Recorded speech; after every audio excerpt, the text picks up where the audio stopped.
of the introductions. Good morning, everybody. Welcome to day 2 of TechEd.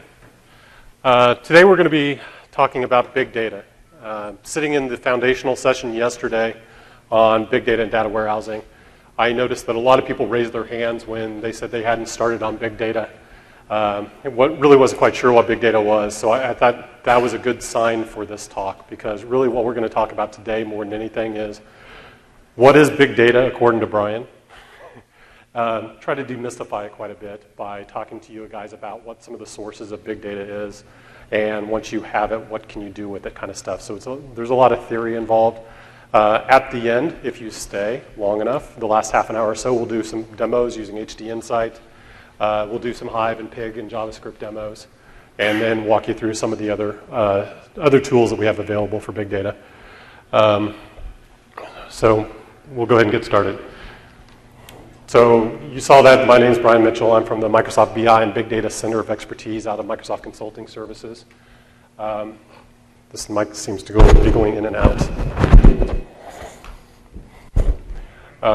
So this is basically me by the numbers. At the end of the day, what you can see is I have some experience with SQL Server. I have some of the highest certifications with SQL Server. You can see my blogs down there and Twitter information if you want to follow me or read my blog as you want to. And we'll go ahead and get started. What we're going to talk about today is basically talk about big data, some of the sources, and some of the scenarios and how you go about using it.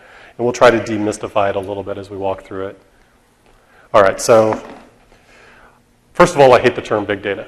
Probably like a lot of you guys do. I feel like it's somewhat of a marketing term or a buzzword. Really what we're going to be talking about is just data. Different sources of data that are coming to you, and how do you deal with them and what do you do with them. So really to kind of couch it in a metaphor, what I like to do is I like this metaphor of, for a long time, man slept under campfires and looked up at the stars, and all he saw was a bunch of white dots. And he would try to make some sense out of them by doing some stuff like creating constellations or whatever, but basically all he saw was white dots until this man came along and invented the optical telescope. And once he did that and invented the optical telescope, we were able to see the stars in a much different light. Each one of those white dots brought out a huge amount of detail, whether or not you're talking about nebulas or red stars or yellow stars or galaxies. There's a lot of detail in there, and it was a complete transformation of how we saw the world. And really when we start talking about new sources of data and big data, we're kind of talking about the same transformation. Let's think about it from a product perspective and just how stores used to sell product. So you have here like a typical grocery store. And the way it used to be, long before UPC codes and everything else, is people would go to a grocery store and they would get a basket and they would go around to the shelves and they would pick some items off the shelves, and they may or may not have some little tags on them telling them how much they cost. And then they would take that basket up to the front and they would ring up the items. And then once that customer left, the owner of the grocery store had no idea what they bought, where they bought it, how they shopped, or anything like that. And all they knew is that they had a total of $27.32 for a basket of items. And so for them to do their inventory, they would have to walk around their store and mark off on the shelf how many they had of each item, and they would have to do inventory. So they not only had to manage their inventory because they didn't know what the customer bought, but they also didn't know anything about their customer and their customer shopping habits. That's somewhat changed with the UPC code.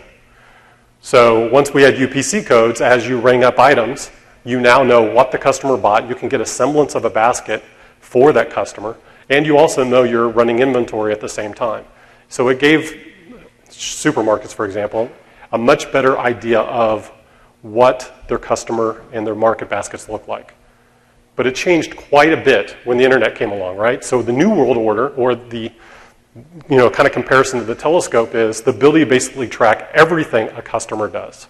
So you think of Amazon, for example, is the typical example we like to use when we talk about big data. They not only know what items you bought, they know what items you looked at and didn't buy. They know what items that you put into a shopping basket and took out. They know what items you put into a wish list. They know what items people that buy like items like you like to buy. And we all know what Amazon does, because many of us use it fairly regularly. I live kind of out in the sticks in Florida. I use Amazon on a weekly basis. Amazon knows a lot about me. And so they're able to market very effectively to me. Same thing with Bing and Google. They know a lot about you based on every search term that you've ever put into Google, for example, from the year 1999 forward, they have. And everything else that you've done with Google, every link that you've clicked on, they have. And so they have a lot of detail about you to be able to provide lots of recommendations to you, not only about what links they should provide, but also about what kind of items that you might want to buy or what kind of things you might want to shop for. It's very powerful analysis. So really, that's kind of the metaphor for how the world has changed and how much more data we are collecting. We're not just collecting what items you bought, we're collecting a lot more detail. A different way to look at it is this slide that I like to use. For most of us that have been working with data over the last 20 years, we've mostly stayed in this screen space, dealing things with, like ERP and CRM data, sales pipelines and inventory and payrolls and manufacturing kind of stuff. Some of us have been grappling a little bit with Web 2.0 data the last few years and how to try to manage that and try to force that into some sort of relational database. Larger data sizes, a little bit faster data. Some of it's a little more complex. It might be coming in JSON or XML. So we've been trying to deal with some of those e-commerce or weblogs, and that's been difficult enough. But then when you start talking about new sorts of data like clickstream analysis and log files and weather data and text data, it's not only more variety, it has more velocity possibly, but it also means that there's probably a lot more data. And when you start trying to think about how you're going to deal with that in a relational method, it becomes a little more daunting. And that's just another way of kind of defining what big data may or may not be. So generally speaking, people tend to define it with the 3 V's: volume, velocity, and variety. And this is, I could talk to each one of these at some length, but I'd like to talk to it with this kind of slide, which is the kind of the cube, where it shows volume, velocity, and variety on 3 different axes. And you can see there on variety, you have a difference between key value pairs, which we talk a lot in big data and Hadoop worlds, versus the foreign key, primary keys. On the volume, between small and big, and then on velocity, whether or not you're pulling data or pushing data. So generally in SQL Server, if you're doing some relational ETL work, you're usually pulling data. And so what we want to talk about is where does big data exist? Here's where SQL servers generally traditionally existed, and every other SMP database out there is pretty much in this kind of corner, where we're dealing with foreign key pairs, a relatively small amount of volume, and we're pulling data to it. But what happens when your volume starts increasing? So one of the things, if we start talking about volume, oftentimes we talk about the 3 V's. Some people say you need 2 of the 3 V's to have big data. I really don't care about that, but with volume, for example, you can have more volume, and it's still not down there in that corner where you're talking about a lot of data. There are products that are out there that handle volume pretty well. The fast track reference architectures that we have can deal with rather large size of volumes.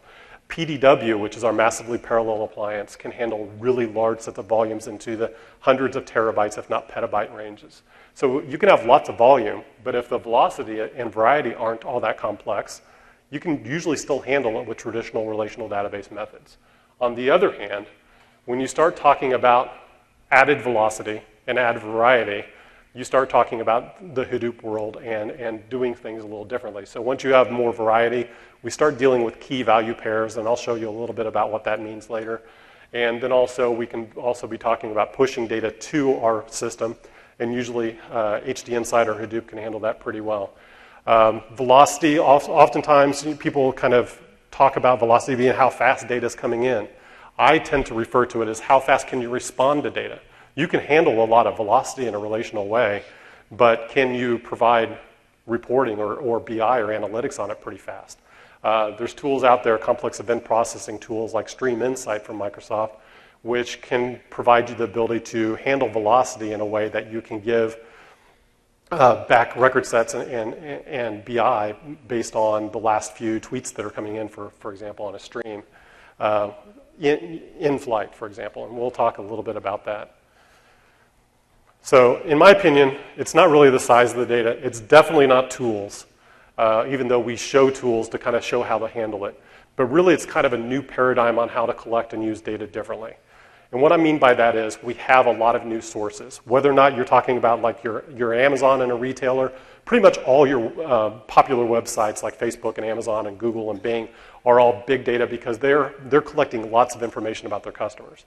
But if you're a traditional organization that has a traditional set of organizational data, the idea of big data is, what is all the data outside of your traditional relational data that you've been collecting for years that you could incorporate and mesh up with that data in order to be able to get new insights about where you might be able to find some opportunities. And there's lots of good examples like that.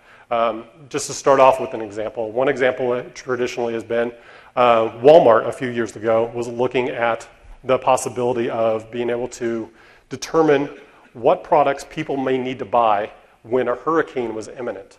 And so what they did was they took all of their organizational data, that is all their sales data from their stores, and what they needed to do was match that up with weather data. So by matching that data up with weather data from external sources, along with their sales data, they were able to determine that one of the products that people like to buy when a hurricane is imminent, of all things, is Pop-Tarts.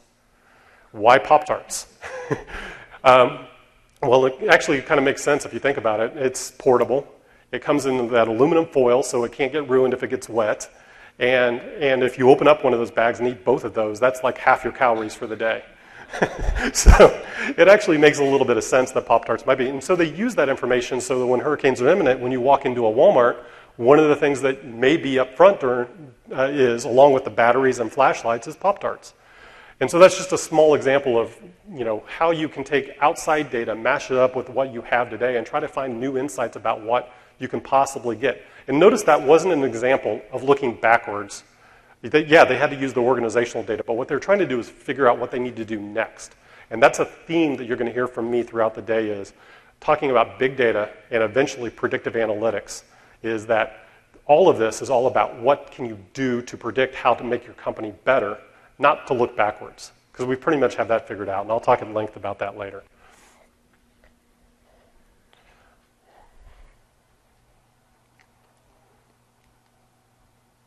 Does not want to change. All right, so this is what our traditional BI environments look like, and I set this up so we can look at what it may look like later on in the presentation. Traditionally we've had a lot of transactional data. We deal with it by basically pushing it through ETL into a data warehouse, and then once we have it in a data warehouse, oftentimes we'll then push it out to an OLAP cube of some sort, and then do reporting on there. And one of the things you see is the data is basically landed in multiple places.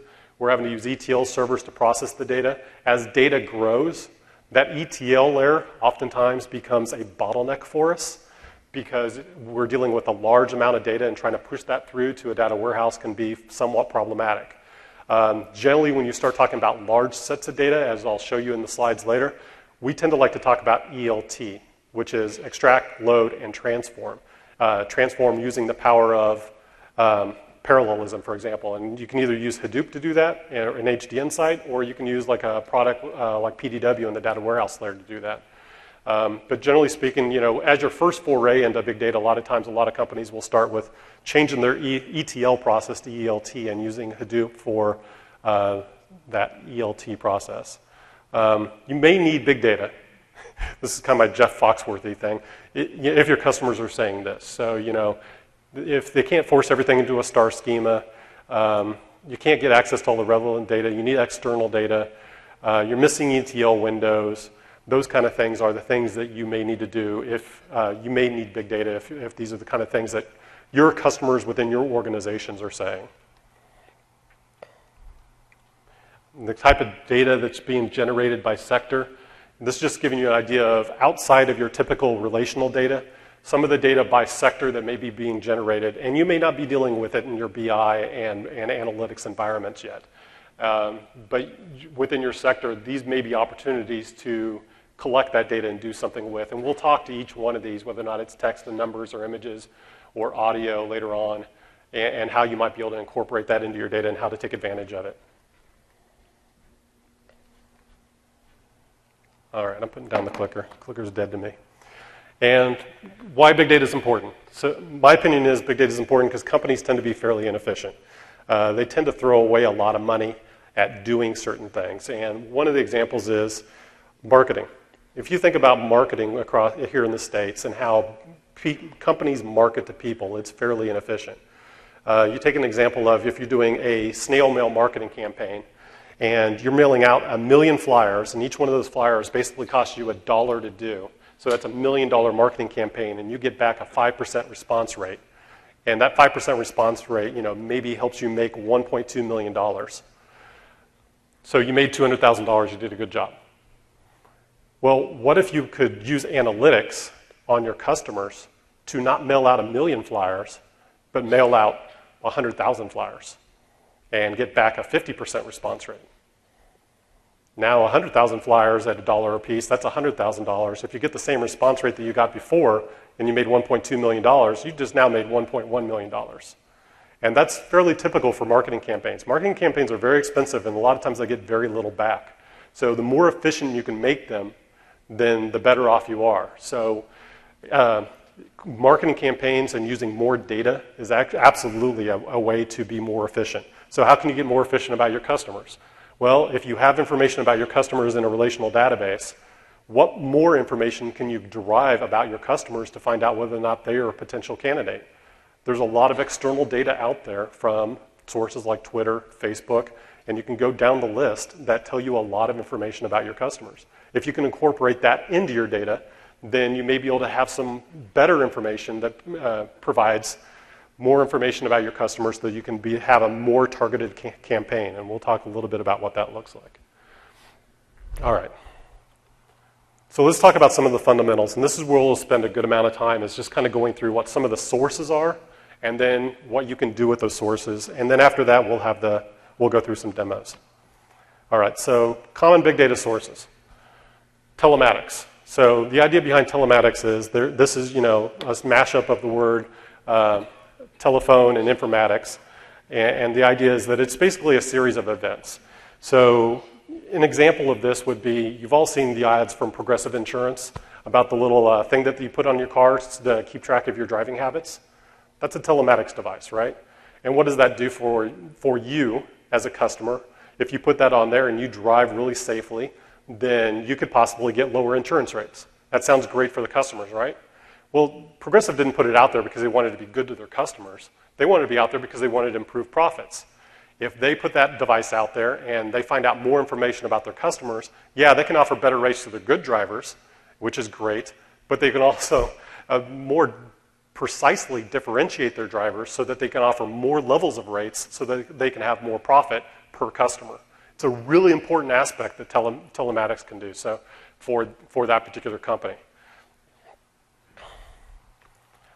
Text files are actually something that's very big in big data. So there's all sorts of text files out there that we have in our organizations that we are not utilizing at all when it comes to our data and analytics environments. So emails, tweets, text messages, documents within your environment, in your SharePoint environments, for example. The idea behind the text files is generally to take something that's unstructured and turn it into something structured. If you were at the demos yesterday during the foundational event, you saw how they turned the unstructured data, it was JSON, so it was semi-structured data. They turned it into relational data so that you could provide sentiment on it. So that's fairly typical that happens. But outside of tweets, you can do all sorts of things. You can do pattern recognition about complaints. So whether or not it's in tweets or Facebook, think about an organization that wants to basically have a better idea of the kind of complaints that customers are making about them out there in the world. Dell has been famous for this by monitoring Twitter for years from the early days and actually responding to customers right on Twitter as needed about particular product defects or complaints that they may have. And it's actually worked out pretty well for them. But think about being able to get a really good idea ahead of time before people start returning items. If they start complaining about them on Twitter or Facebook first, you might know something's actually coming. So monitoring pattern recognition in the social media can be a good place for that. Fraud detection in healthcare is another place that's been identified as a place where you can easily monitor doctor's notes.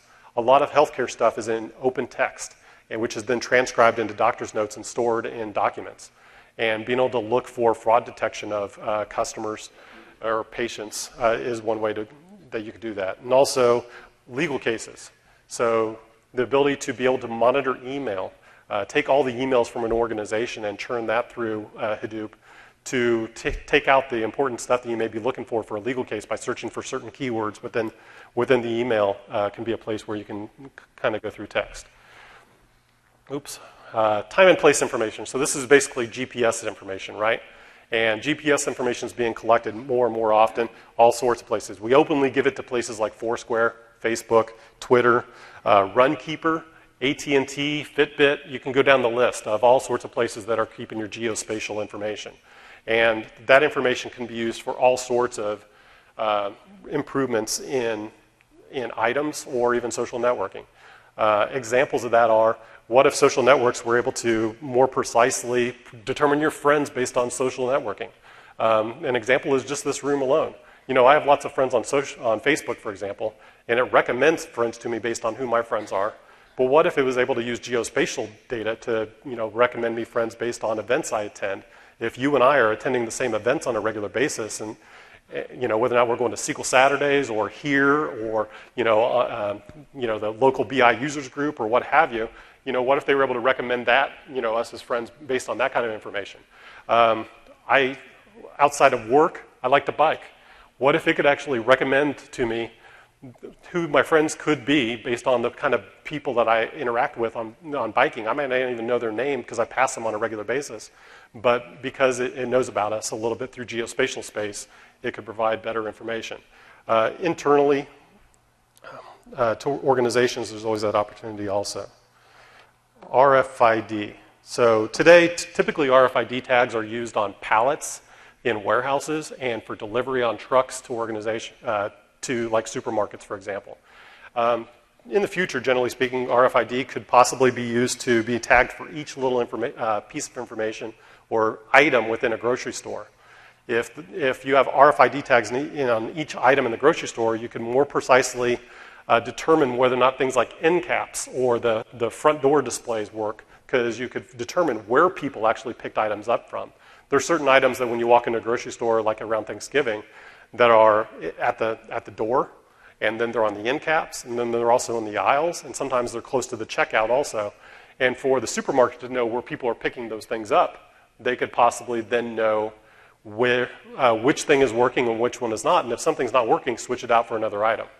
And right now, they don't have that kind of detailed information, but that RFID could provide that. And when I give these kind of examples, if you think about them to whatever organization you work with, there oftentimes can be corollaries to the same thing. Also, reducing fraud. So with RFID tags, a lot of times people steal items, and one of the things they do is they'll buy one item, and then they'll steal copies of the item, and then they'll take one of them back and return it. Well, if an item is actually associated with an RFID tag, then when somebody tries to return something that isn't the exact same item that they bought, that could actually help reduce fraud also. Smart grid information. So today, in the States at least, most electric companies don't have a lot of good information about their customers. Smart grids are starting to be rolled out, and they're really actually fairly important for electric companies, as one example. And the reason for that is, imagine, because basically the way it works today is you have a meter on your house, and they read it once a month, and you get charged for that. Imagine if your phone company did that. And that is, all they knew was the amount of minutes you used and the amount of data you used. And they wouldn't be able to bill you very smartly. They don't, if the phone company did that, they wouldn't know whether or not you used weekend minutes, night minutes, day minutes, and all that kind of information that they used to use to kind of differentiate you and offer you different tiers of pricing, whether or not you called internally or anything like that. With smart meters, electrical company or utility companies are able to more precisely bill you for when you use your electricity. And those smart meters are generating a lot of data that are coming back to those electric utility companies to use it. Also, we can go on to sensors. So sensors are typically, we talk about the Large Hadron Collider, but really in manufacturing, sensors are being placed everywhere. So within the entire manufacturing process and pretty much every build of things like cars and airplanes, they're putting sensors throughout the entire thing. And what they're doing is they're looking for predictive analytics on when something may deteriorate and fail. And so they're generating a lot of information. So within engines, for example, there's literally hundreds and hundreds of sensors that they're collecting that information and they're storing it. All that information is going somewhere where they need to store it, generate some analytics so that if something does fail, they can look back on it so that they can possibly provide analytics to watch for that kind of event in the future. Telemetry. I have the Xbox up there because a good example is Xbox. Within gaming, across the industry, they're using a lot of telemetry to basically monitor what you're doing in games. That is, within a game, you do a lot of stuff, and sometimes it's hard and sometimes it's easy. Sometimes it's too hard, and they want to know when it's too hard for people so that they can make it easier. Sometimes it's too easy, and they want to make it harder so that you actually enjoy the game. They're also looking for cheaters in multiplayer games and things like that. And the idea is, I don't know if you've noticed, but whenever you start up your Xbox, if you haven't used it for a week or two, a lot of times those games are being updated. That's because a lot of times they're changing the games to make them so that they're more palatable for the end users. Retail and vending machines. So vending machines use telemetry a lot by being able to send a lot more data back to the home office about inventory and stock so that they can more appropriately keep everything in stock so that they can make sure that they continue, pushing out product as necessary. Law enforcement is using sensors, so think of ankle bracelets, and there's more and more information being generated from telemetry all the time. And I'll talk a little bit about law enforcement again later. And then finally, social networking. It's more than just Foursquare and Facebook and stuff like that. It's about who you call, who you chat with, who you email with. So think about it from an organizational standpoint in social networks. Email groupings, and we'll talk about an email example later about who emails who influences who. Internally within your environments, there's all sorts of opportunities to find out who the influences are within your organization, or even outside of your organization. Who are the influencers about your product? That's really important to know, and we'll talk about that. So information about social network is important. So an example is when I talk about influencers of your product, imagine I'm somebody that has a contract with a phone company. And, okay, I'm probably not a great example. My wife's probably a better example because she has lots of friends. Take my wife, for example. We have a contract with the phone company, and we want to move from one phone company to another. And if they actually look at the kind of phone calls and text messages and how many different people she interacts with, they know that they do not want to lose her. She generates a lot of business for them. And we've had a lot of people move to that phone company so that we could get that inner phone company free calling and everything over the years. And so they know that if they look at the interactions she's had with their customers, they don't want to lose her as a customer. And so that they're going to be able to provide her better offers or us better offers based on that kind of information. So that's a social network. The people that she interacts with on a daily basis are a social network. And I'll have other examples of that and how that from an organizational standpoint, that actually makes sense. Then we're going to talk about some of the algorithms. So I'm going to go through each one of these in other slides. But basically the idea is that once you have some of that data, there's things you can do with it. We can find similar items. We can mine some of the data streams. We can do link analysis, deal with frequent item sets, clustering, recommendation systems, and then mining the social network graphs, kind of going back to what we just talked about. And we'll walk through each one of these. So finding similar items. This is kind of the idea behind, there's lots of things you can do with this. Let's take similar web pages. So one of the things you may do is you may have a lot of log information, and you'll want to go out and find similar web pages. Why would you want to do that? Well, there may be people that are plagiarizing your stuff. There may be copies of stuff across your intranet, and you might want to use big data to basically take all the documents and take a look at it and find all the copies of documents and all the similar pages like it so that you can eliminate it and reduce data. Then articles on the same service of the same source. So what I'm talking about here is articles from the same source. So one of the things like Bing and Google do when you go to their news pages is lots of times you'll see that there's an article on, I don't know, whatever Justin Bieber did last night. And then there will be a bunch of links down there below. Well, one of the things they don't want to do is provide a link to the AP article and then 5 other links from local newspapers all based on the same AP article. They don't want to do that. They want to give you one link to the AP article and then 4 other links to some other, Justin Bieber stories, for example. And And so being able to find the similar web pages and going about doing that is pretty important. And the way you go about doing that is it's all about looking at groupings of text and comparing them and basically finding that, and we'll talk about that in a little bit. And then collaborative filtering. So that's things like online purchases from Amazon or Netflix, being able to compare movie ratings, for example. So mining data streams is another thing that we do quite a bit, which is, data arrives too fast, so you kind of have two choices. You can either, one, summarize it pretty quickly, or you can evaluate a fixed length set of data. So basically, you can either say, give a summary of the data as it's coming in before you store it in your database, or you can basically say, for the last 30 tweets, this is what people were saying about this particular item or something like that. Other data streams, such as images, there's examples of, we have a case study out there if you want to look it up, around the New York Police Department, in which Microsoft and the New York Police Department worked together pretty heavily to provide them with a better system for kind of managing the Manhattan area. And of course, internet and web traffic is a fairly typical example of just the data streams coming in from web traffic and what you do with that. So finding similar items is I just did that one, went the wrong way. Market basket analysis. So this is the idea of being able to find frequent item sets, so things that are bought together. And typically the example that you oftentimes hear is the old data mining example of diapers and beer. And the fact that oftentimes when men went out and bought beer at night, they sometimes bought diapers too. But at the end of the day, market basket analysis basically says, when you buy a new laptop on Amazon, you are very likely to buy a new mouse or a new monitor.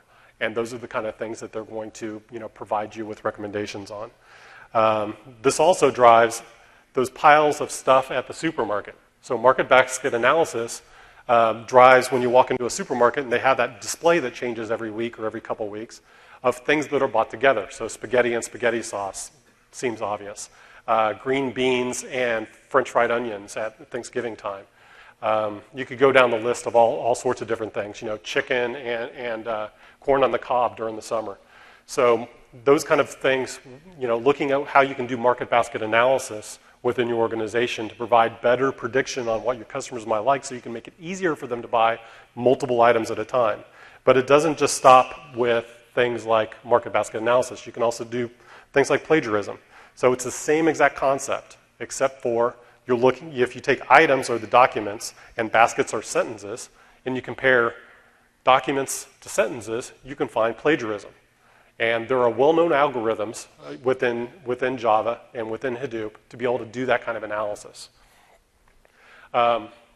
Related concepts is kind of the same thing. So items are words, and baskets are documents, such as web pages, for example. You can find related web pages. So by looking at web pages internally, and using that kind of well-known algorithm to look for that information, what you can do is go out and find web pages that are basically the same within your organization. And that's a fairly well-known algorithm. Also, you can look internally at your Yammer information, for example, if you guys have Yammer, and look for things like, employees who are more positive about initiative X may also be, negative about, subject Y. And looking at that kind of information, that kind of market basket analysis. And then finally, we have clustering, which is a fairly straightforward data mining tool, being able to cluster items together. SQL Server and now services and Excel data mining tools have had this for a while, being able to cluster data together. And then we have recommendation systems, which are fairly typical. So the idea is that the items, being able to provide content-based systems such that you can examine the items that are being recommended. Also, so the idea there is if you watch horror flicks on Netflix, it's going to recommend a scary movie when you get back on there. That's kind of the top 10 for Brian kind of thing. On the other hand, collaborative filtering systems are based on what your friends may like. Basically recommending to you something based on what people like you may like. They may not necessarily be friends. They just may be people like you, and providing the recommendations based on that. So examples of that are, looking at this utility matrix. And this is pretty typical of content-based matrices, which is they're usually fairly sparse. So this is an idea of you have like The Lord of the Rings, Big Bang Theory, The Walking Dead, and Twilight. And Twilight's 1 through 3, and what have you, and trying to kind of compare 5 different people and trying to figure out what you may recommend for one person over another. There are well-known algorithms within the Hadoop world that allow you to kind of do this kind of stuff. So the idea is if you look at this, customer A and C are somewhat alike, but you're really basing it on just one recommendation, right? So the idea is, would you recommend anything to customer A based on any of the other 4 people? You may want to recommend to them that they watch The Walking Dead. I don't know. There's really not enough information here to kind of deal with that out. But if you look down a little farther down below, you can tell that A and E are very different. They don't like the same things that they've been recommended. So it's likely that you may recommend Lord of the Rings, for example, to person E based on the fact that they're very different from A. There's usually, when we start talking about these kind of utility matrices, you're actually talking about thousands or millions of users and many more items to do the recommendation off of. But it gives you an idea of basically how you kind of sum that up into sparse matrices. How we're able to do that, how can we apply that? So the obvious one is the movie recommendations there. But you can also do that based on products. That's exactly, so the same thing that you do against movies on utility matrices, you can do against products to provide people with those recommendations. But it also can do it for news articles. So the idea is that people like certain news articles or read certain news articles, then people, if somebody else reads the same news articles, those are news articles you can now provide recommendations to that person. It can go beyond that, though. It can be blogs internally, even if you have internal blogs on your SharePoint site, for example. There's all sorts of places like that for that kind of stuff. How do you populate it? You can either ask the user. That tends not to work out too well. People tend not to go back and say, yes, I like something, or no, I didn't. Especially older people within organizations. Younger people may have that habit, like on YouTube, but those of us over the age of 22 don't do it quite as often. So the better, or another way to do it is the inferences through user behavior. So that is, based on what people click, based on what people touch, just derive all that data, capture it, store it, keep it. Don't get rid of it, is the idea there. We can also mine social network graphs, and this is actually, there's lots of applications here. So this is an idea of, you have social network graphs, and I'll give a demo of a tool that's available for Excel later that allows you to take a look at graphs, and this could be Facebook, it can be Twitter, it can be an email chain internally to a company, it can be your Yammer groups. There's a lot of different social network graphs out there. And the idea behind it is that it's more than just who are your friends and recommending friends based off that, but it's also what groups you're in. So in this example, if you look at this, D is a person who is just as far away from B as they are from G. But which person do you think that they would actually more likely be friends with? And which person would you recommend to them? Same thing for, and the answer is you would definitely recommend them to be friends with B over being friends with G. Just because they have one, to me that's like, here's my social network graph, there's my in-laws over there in blue, and I happen to be friends with one of them. That doesn't mean I want to be friends with all of them. Where the people on the orange side might be people I actually have things in common with. Hope my in-laws don't listen. Social networks, so obviously we have social networks. We have things like email networks. We have telephone networks, are different examples of different social networks. Here's an example of an email network and an actual real example of what a company did to solve a problem. And this is just a graph of email communication amongst different teams working on the same project. So this is a company that had a project going on for months at a time. It was being unsuccessful, and they wanted to know why.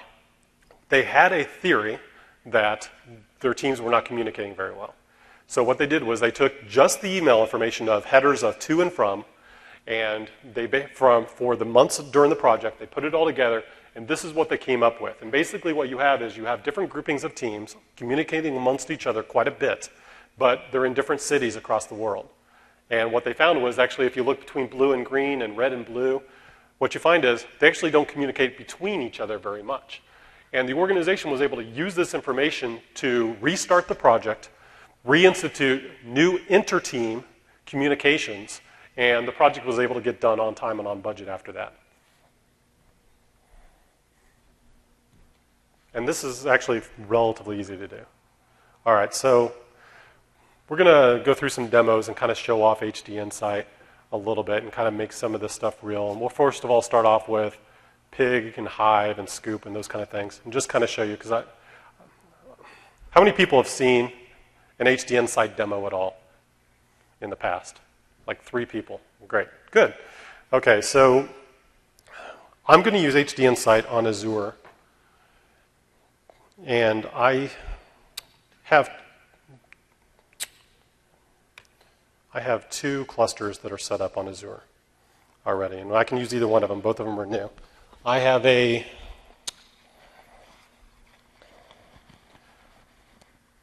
USB stick in here. If somebody can tell me why my 2 clusters are called Jayhawk 1988 and Jayhawk 2008. Very good. Come up here afterwards and I'll get you the USB stick. If I had to make one more, it'd be 52. And I'll probably never get to 4th one. All right, so what we're going to do is, I built this right before the session started, and basically it's a 4-node cluster, and we're going to come in here and we're going to just click on Manage Cluster, and it's going to click up and bring me to my login page, and I'm going to log into HD Insight. While that's going on, I'll come back here and show you how easy it is to just fire up your own HD Insight cluster. So all you have to do, click on New. It brings you up to HD Insight Preview. You can click on Quick Create. Give it a cluster name. 1952, and I can give it a cluster size. Here's some default sizes that it has in here. If you don't want one of these sizes of either 4, 8, 16, or 32 nodes, you can go to Custom Create and give it whatever number you want, from 1 to some large number. Because I'm on an MSDN subscription, like you guys, I keep it usually pretty small. And then you pick the storage account you've already set up within Azure and create there, and it's going to go off and start creating a 3rd cluster. All right, so let's go back to 1988, and basically you have the choices here. And the first thing I'm going to do is the interactive console. And there's a couple choices here. I either can do things in JavaScript, which I'll do some things in JavaScript, and I can also do things in Hive. Hive is probably the one tool that people new to Hadoop and HD Insight can learn if you're coming from a SQL background, because it is basically a data warehousing query language, just pretty close to SQL. So I'll demo Hive quite a bit just to kind of show you what you can do in it. But the idea behind Hadoop is that we're basically just dealing with text files. And what we're going to do is Hive is something that just allows us to put metadata over the text files so that we can deal with them in a SQL-like language.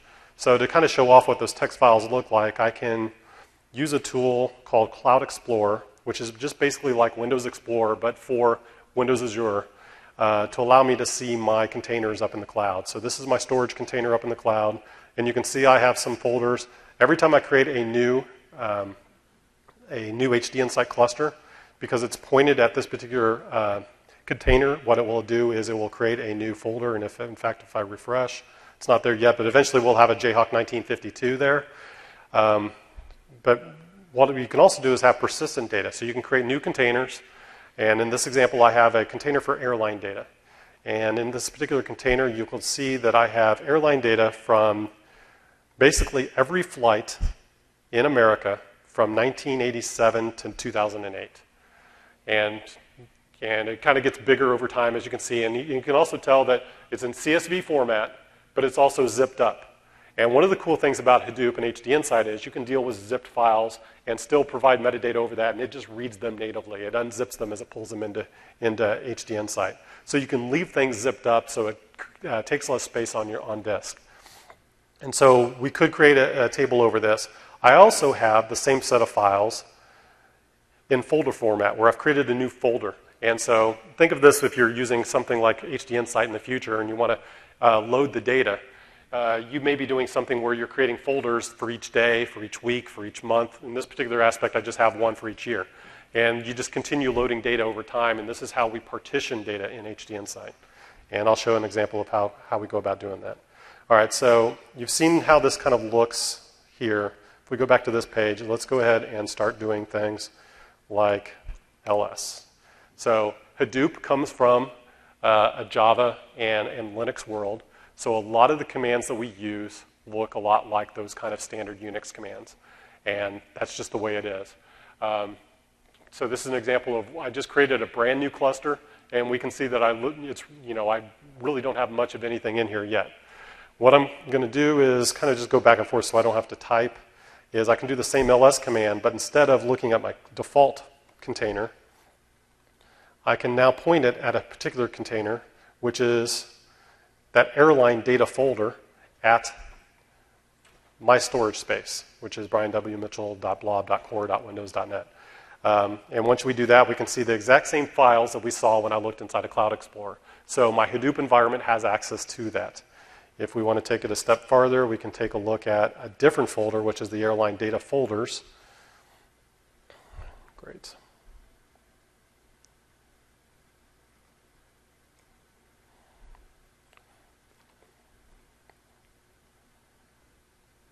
And we'll see that we have a bunch of different folders there.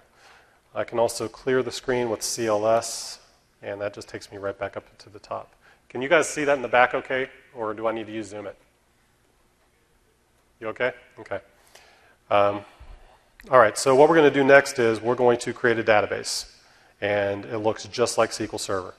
So we'll create a database in Hive by going back here, and we're going to go from JavaScript over to the Hive panel.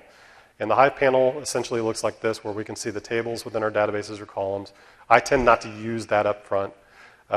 We can also just go right down here and do a Control-V, and we're just going to do a create database. One of the things that you need to know right away about HD Insight and Hadoop in general is it's not a replacement for your data warehouse. And the reason why is because it's not near as fast. It is built to handle large amounts of data. So it is not built to handle trivial amounts of data or really simple things very fast.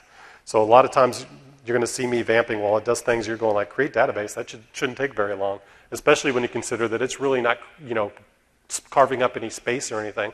It's just metadata. So everything takes a little bit of time in Hadoop.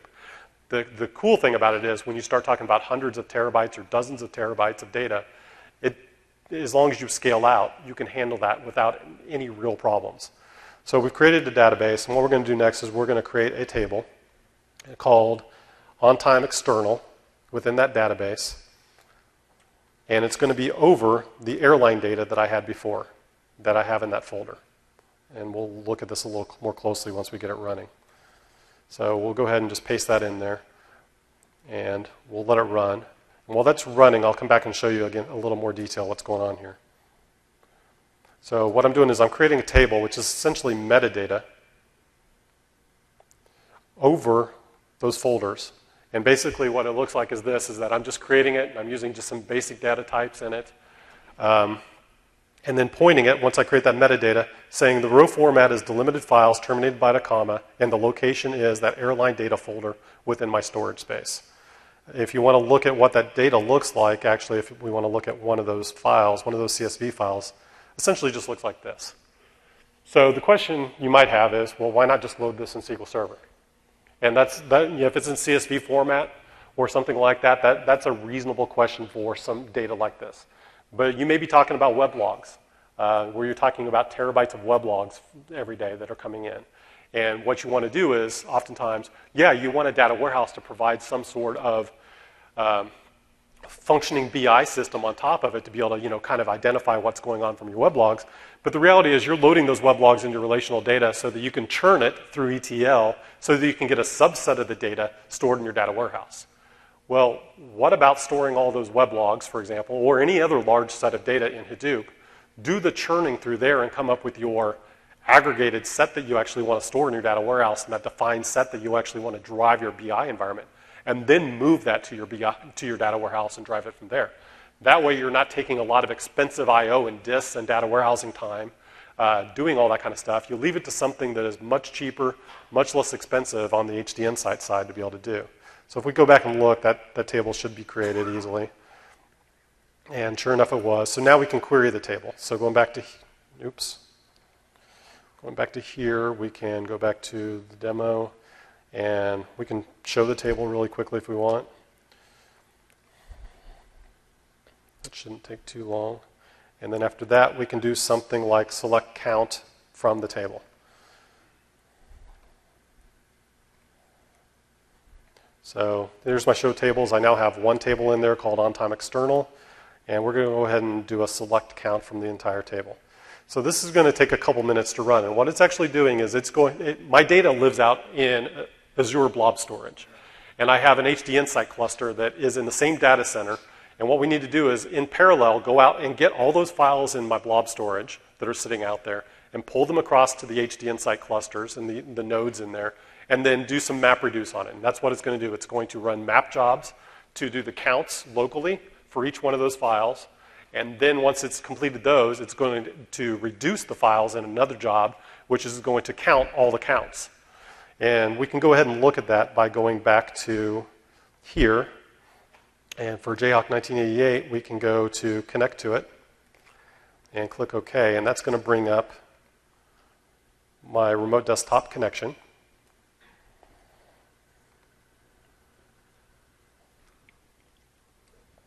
This allows me to log into the head node of the cluster.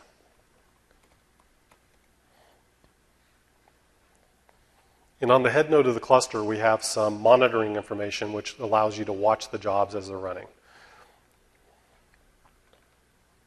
And conveniently, it's right there on the desktop.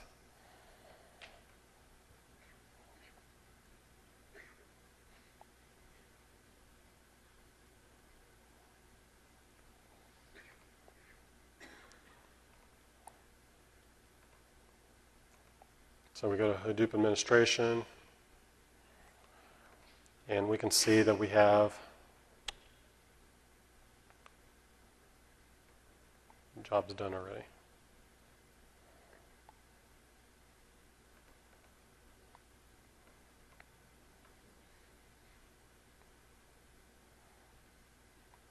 It failed. No matter how many times you practice a demo, there's always the chance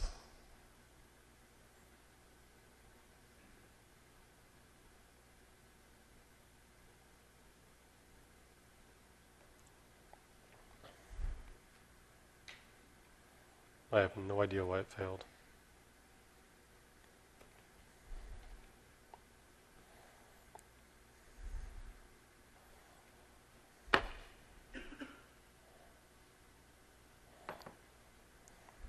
Kick it off one more time and see if it runs.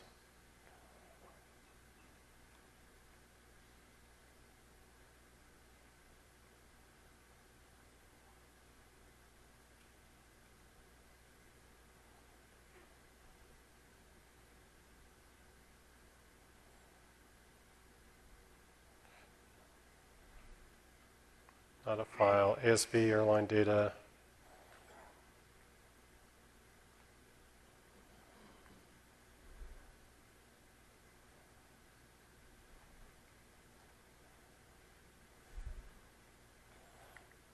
I got an idea. These plopped in here, and I noticed these when I first started talking. And those should not be in my file, in my folder. I think it's trying to read those.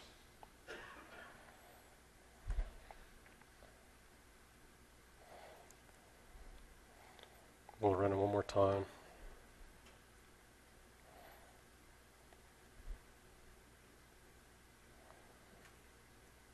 I'm not sure where those files came from an earlier run at the demo. I've been up for a while actually running these over and over again.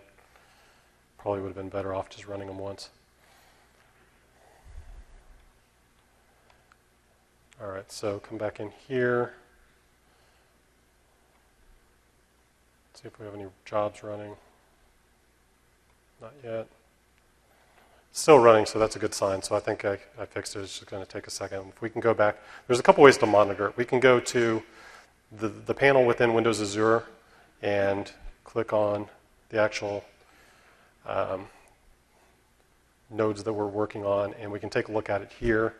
And this gives us some information about how many cores we're running and how many jobs may or may not be running at any given time.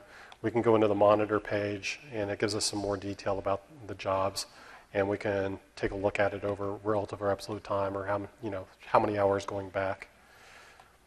This is still running, so that's actually a good sign. So if I go back to my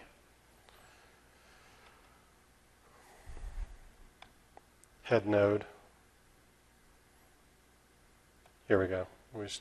We have 16 running map tasks now, and we're off and running. So got that fixed.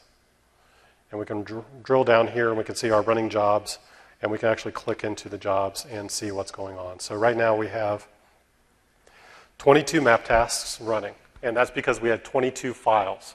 So we got one map task for each file. And once that's complete, you can see that we have one reduced job. So what that means is we're going to go get the count out of each file, and then we'll have 22 counts, and then we'll run that through a reduced job.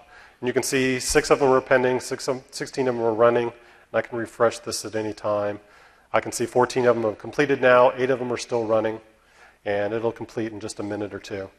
But you can always drill into what's going on in your jobs by coming in here and looking as necessary, and we can come back here. And so what this is going to do is it's going to give us the count, and it's just like SQL Server. It just takes a little bit longer than what you would expect. One of the reasons for that is because I'm doing a select count over all the data, and so that takes a while to do all those map jobs. The other thing is that you notice that this is on the on-time external table, which was just a folder of all the data in one folder like this. So every time I query this particular table, I'm going to query all the data. There is no such thing as indexes or partitioning in this particular example because I created the table this way. So it's always going to be a scan of all the data every time I run it. And there we go back, and we can see that we had like 123 million rows. So I would like to improve that a little bit. That took 166 seconds. And one way to do that is we can create, and if, for an example is, if I wanted to query the same exact data but with the years equals 2008, it'll take just as long to run because there is no index or anything on the year column, for example. And so one of the ways to combat that is to deal with partitioning. So that is to create an on-time partition table within Hive. And it's going to be partitioned down here by year date with the same row format and everything. You'll notice that when I create this table, I haven't given any location information yet. So the first thing you do is you just go ahead and create the table. And that'll take just a few seconds. And while that's creating, I'll bring you down here and show you. I could do a select count of it and get back 0 because there's no data in it yet. But what we want to do is we actually want to add the partitions. So when we alter the table, what we do is we add a partition and we provide the year date for it when we add the partition. So in this example, I'm going to provide the year date of 2008 and tell it where the 2008 data actually lives. So it's kind of backwards the way we do it in SQL Server, in that after the data is already on disk, we go ahead and tell it where it lives. So in this case, my table should be created. I can now go in here and alter the table and add that partition. And while that's doing that, I'm going to go ahead and show you that I could go ahead and add a bunch of partitions at the same time if I wanted to too, and that would be successful. So what would happen here now is, once that's done, that's completed, I can copy that and add all these other partitions. And then once that's completed, what I can do is I can go down and I can do a select count from on-time partition where year date equals 2008. And it's only going to create one MapReduce job that points at that one folder that has the 2008 data. Because if you remember, I created a completely separate set of data called airline data folders, and the 2008 data is down here under this folder, and there's only one file there. There could be hundreds of files. It doesn't have to just be one file. But the idea is that when I do a select from just for the year 2008, I'm just going to look at that folder and read any files in that folder and bring that back in Hive. And so that's kind of how we do partitioning and how we limit the data down in HD Insight to improve performance. What I'm going to do, though, is kind of talk about how do we deal with that with SQL Server, and how do we kind of manage BI from this perspective? Well, think of it as if you had all of that data, and you actually wanted to get a subset to do some analysis on. So maybe you're really interested in delays within the Atlanta airport. I live in Tampa. I fly through Atlanta every week, just about. And so what I really want to know is I want to know a lot of information about the Atlanta airport. I can go ahead and create a table within Hive called on-time ATL, for example, and I'm going to query out data from the just the Atlanta airport stuff. And why I would do that, I'm going to just go ahead and get rid of these other partitions because we're running out of time. And what I'm doing here is I'm doing the create table on-time Atlanta as a select from this other table and limiting it down. And really, it could be a join to multiple tables. You could be doing all sorts of crazy analysis here, but the idea is to create an intermediate data set of data that you didn't want to pull into your data warehouse. So this could be terabytes of data, but you really only want to drive gigabytes of data within your BI environment. This is kind of how you go about doing that. So you create this table, and then we can pull it into either Excel or pull it into SQL Server. So that's going to run for a little bit. While that's running, though, one of the things I can show you is how do we move data back and forth from SQL Server to to Hadoop or HD Insight, or move data from HD Insight to SQL Server. We use a tool called Scoop. And Scoop is really effective at moving data back and forth between relational databases and HD Insight and Hadoop.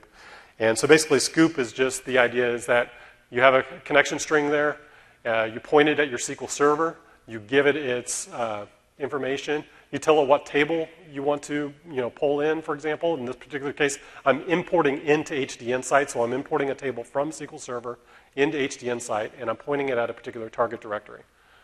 And the idea is, I may have data in my relational data warehouse that I want to pull into my Hadoop environment for additional analysis. And I would do that by going to the head node and firing up my Hadoop command line and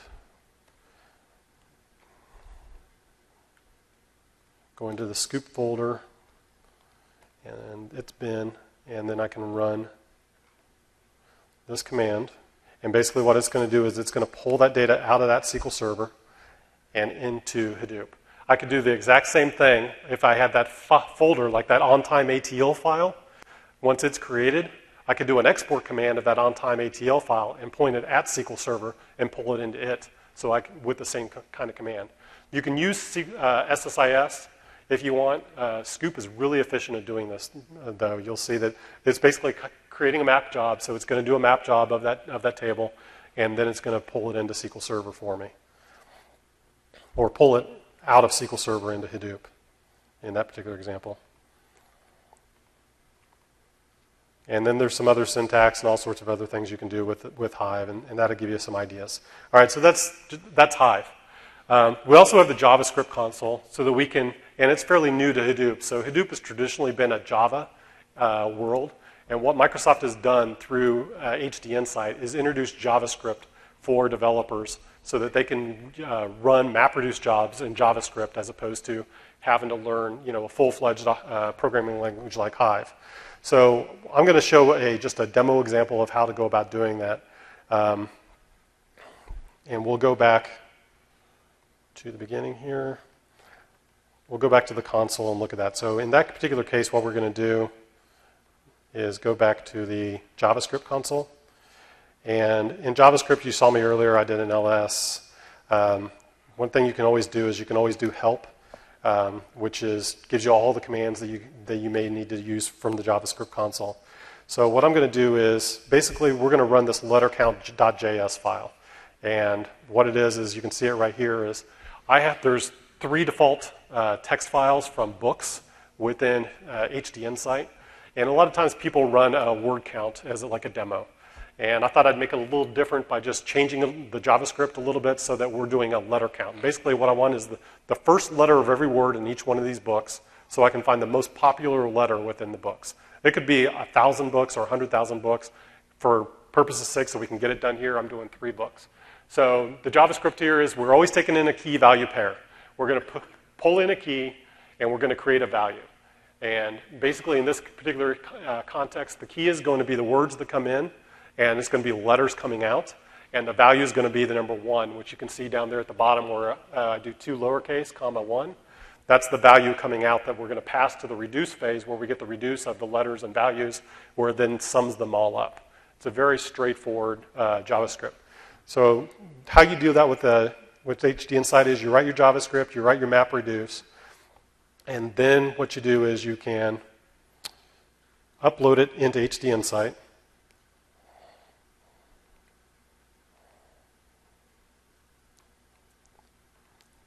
And what that allows us to do is it brings an upload file, which allows us to go find that file and upload it very quickly. And then once we have it uploaded, we can, if you want, we can go back and look at it. And you'll see that it's been uploaded into the file as lettercount.js. Also, you can see that airports file that I was importing from SQL Server has arrived. So the scoop is done and it arrived, so I now have a new folder there with that file. But we need to move on due to time constraints. Cat would allow us to look at the file if we wanted to. We can certainly clear the screen so that we can run the MapReduce job now. So what I'm going to do is, what we're doing is we're actually running pig, passing it the JavaScript. And what we're doing here is, if you look at this, we're saying pig from, and we're telling it where the books lie. So here's the location of the books. And we're passing it this MapReduce file, and then the key value pair is letter and the count of long, or the count. And then once we're done, we want to order it by count descending. We only want the top 24, of course, and we want to put it to a file called DaVinci Top Letters. Called DaVinci Top Letters because one of the books was a DaVinci book. And go ahead and run that. And that's going to take a little bit to run. When it starts up, it gives us a log. So Pig's a little different than Hive in that it is running actual MapReduce. It's a completely different syntax than you're used to from a SQL environment, but it allows you to do a lot of those things that I talked about during the first half an hour of the talk, of those kind of key value pair things of finding similar data sets, finding similar items. There's all sorts of, if you look out there, there's all sorts of algorithms out there to kind of do those jobs. As this is running, we can go over here and we can click on View Log. That'll open up a new page, and we can see that it's kicked off, and it's now running the MapReduce jobs, and I can kind of follow along what's going on there as it's now loaded the data and it's kicking off the MapReduce job. And we actually want this complete because there's some pretty neat things that we can do with it once it's completed in this environment. So this little web page is not the robust environment that you would do your enterprise, HD Insight kind of things on. What it is great, though, for is the people that have access to the data to kind of mock up some data and get an idea of the kind of data that's in your HD Insight environment before you operationalize it. And this is a really good view of where they can kind of come in and do that and actually allow themselves to create graphs and what have you right in this environment before you operationalize it into a BI environment. If we follow this along, we can see that it's still churning along.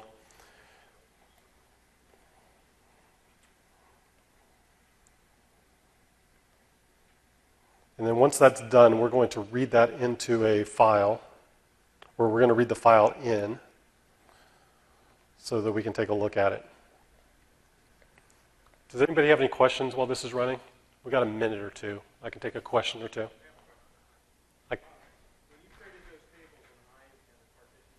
Yep. So that's a good question. So the question is it persistent? It can be. If you're going to keep your HD Insight cluster up, it can be. There's also some persistent metadata that you can store it in. In this particular example, if I destroy this cluster, it's going to disappear, and I'd have to recreate it every time I create it. But there are metadata stores for Hive, in which you can have a separate metadata store in SQL Server or other relational databases where you can store all that metadata instead of directly within your HD Insight cluster. Another question?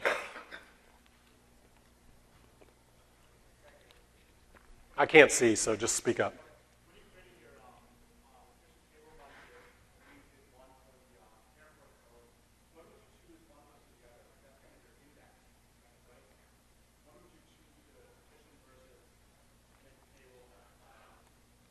So when would I choose partitioning over just making a table over all the data? Probably almost always partition, to be honest. Oh.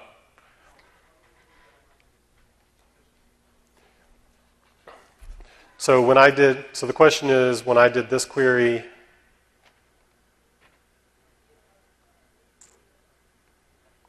here?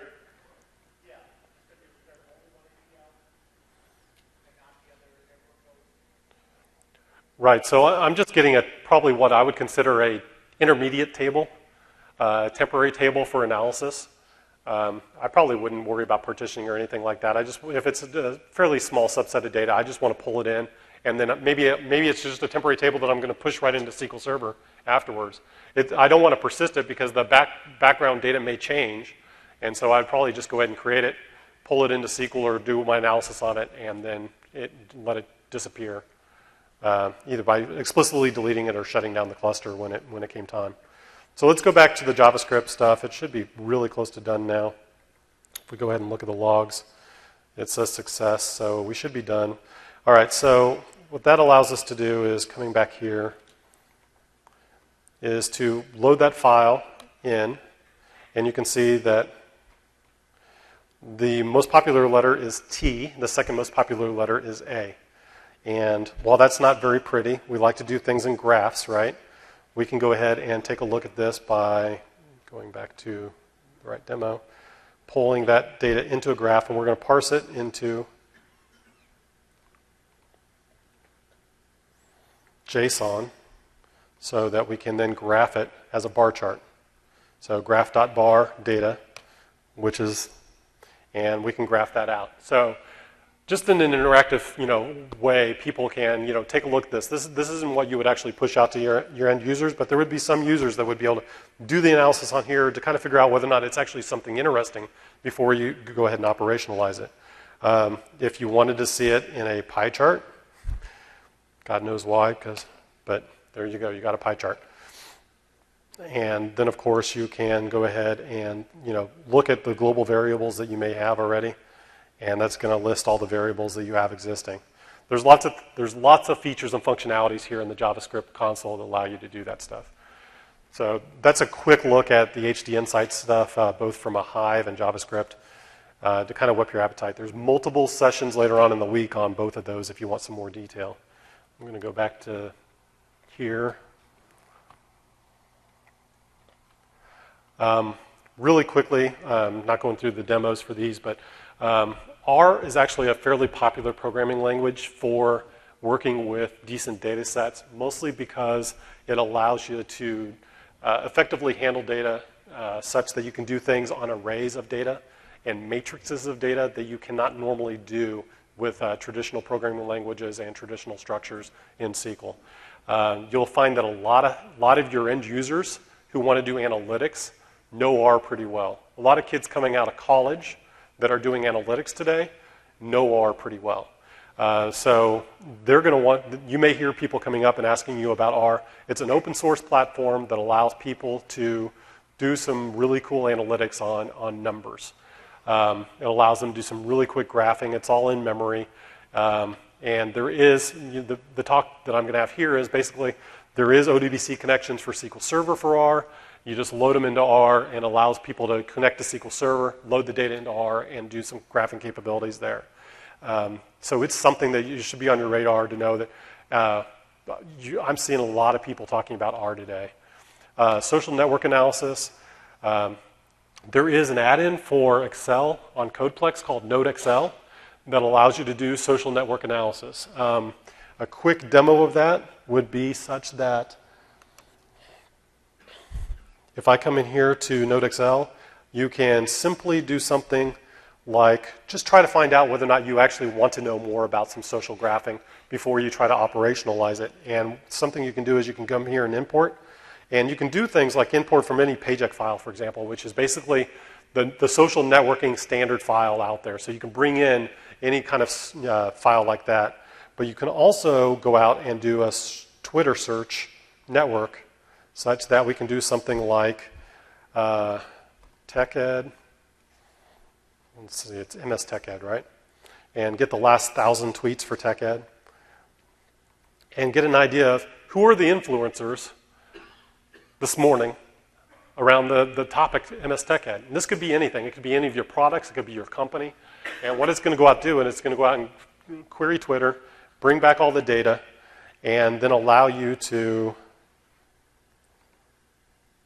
show the graph. And I don't have a lot of time to show you a lot of the features and functionalities. What we can do, though, is we can change the colors. We can actually introduce the pictures from Twitter, the Twitter images for people into these so that we can actually take a better look. But basically what it shows is usually most people that tweet, nobody retweets them, right? It's just a tweet that just goes out there and just kind of, their followers follow it and it just kind of dies. But there's going to be certain people here in the middle, as you click on them, where you can see their connections as people retweet what they do or reply to what they do. And so these are, when we talk about, influencers, it's the people that tend to be here in the middle. And this is actually a really easy way to be able to just, right here in Excel and a tool that you already know, find out who some of those influencers may or may not be. And figure out whether or not there's something interesting in the data that you want to take a look at, so you may want to, so you can operationalize it in more of a big data way. And there's the link within the notes to the Codeplex for it, and it's a really cool tool to use. There's the demo for that. So let me finish up with this. All of this, everything that we talk about, is predictive analytics. And the reason why this is important is because mostly what we've spent the last 10 years as BI people doing is figuring out how to remember really well. Whether or not it's in our business to figure out how many widgets we built or how many widgets we sold or how much money we made, all we've been doing for the last 10 years, generally speaking in BI, is this. And really when we talk about big data and we talk about what's coming for big data, it's really more about an analytics maturity.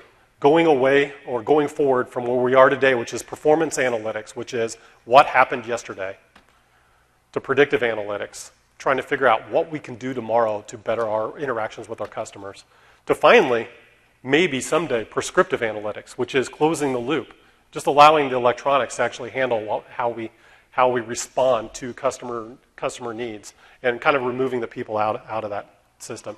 So in big data analytics and big data solutions really drives that analytics solutions maturity. So you saw this slide earlier with the traditional data warehouse and BI environment. What it may look like tomorrow is more like this. You still have your traditional environment. That doesn't really change all that much. But what we have is we have all these new data sources. We have tools like HD Insight, Stream Insight, Hadoop to be able to handle the amount of data and the speed in which they come in. And really it's about merging those two data sets together.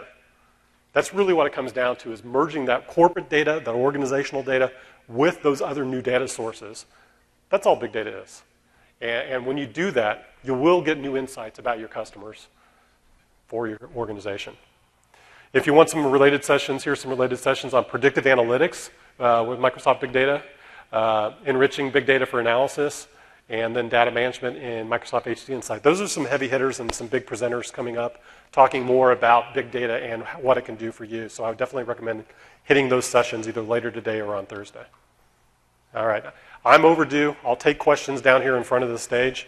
I really appreciate your patience. Thank you, everybody.